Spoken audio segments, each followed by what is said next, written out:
guys, may batang excited ngayon. First day ng school. Ako lang ba excited? Hindi ikaw? Excited ka?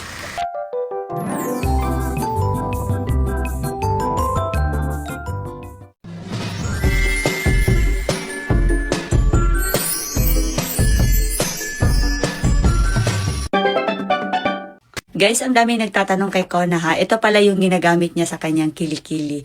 Ang ganda nito, tawas and lemon siya. Deodorant na yan guys. Perfect sa mga pawisin, ang kilikili at mabilis mga moy. Pwede din siya guys sa paa na mabaho, paa na pawisin at sa kamay na pawisin. Mabilis ang retouch bago papasok sa school. Go! Yep. Hi Kona!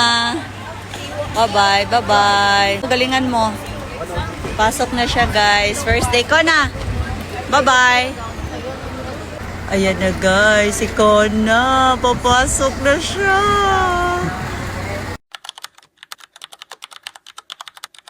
Tamang antay lang sa anak namin guys. Palabas na siya sa school, sinundo namin. Supportive tatay, then supportive Lance.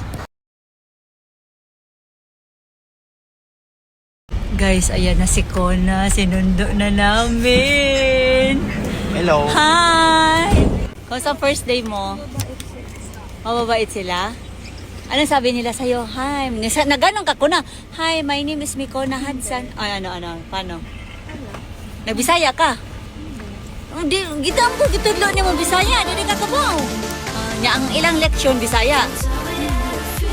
Guys, umuwi si Kona after niyang mag-school na nagtitimpla ulit ng Sip and Go coffee. Sino mga nakatry nito guys, yung ating kape? Ang ganda niyan, favorite ni Kona yan. So ito na guys, sasagutin ko kung bakit si Kona nakakondo, hindi nakatira doon sa nanay ko. Gusto ko talaga guys na mas malapit siya sa school para pag may mga free time siya ng 1 oras, 2 oras, nakakauwi siya, nakakakain siya ng maayos, tapos nakakapagpahinga din siya. Guys, kain tayo. Binilhan ko siya ng pungko-pungko, ginabot.